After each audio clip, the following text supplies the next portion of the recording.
At the United Nations, Pope Francis addressed the world, calling on leaders to take concrete steps to protect the environment, presenting it as a human rights issue.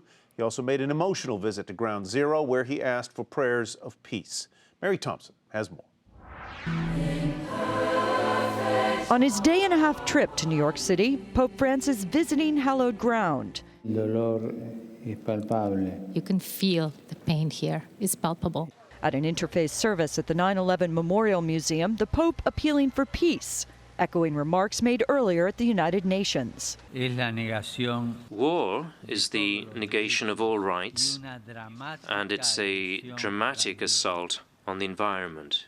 The environment, the focus of Francis's speech to the General Assembly, framing the protection of the earth as a human rights issue.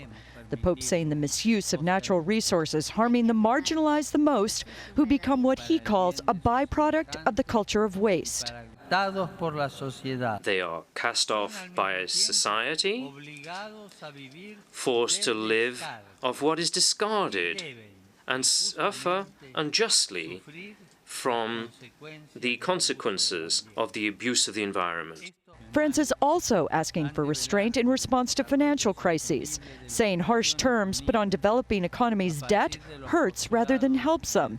He also asked for aid in dealing with the migrant crisis. In his 40 hours in New York City, Francis traveled 57 miles. From Ground Zero, he went north to a Catholic school in East Harlem, then through Central Park in a motorcade on his way to Madison Square Garden, where he'll say Mass for 20,000. A brief visit marked by words and memories made for a lifetime. In New York City, I'm Mary Thompson for Nightly Business Report.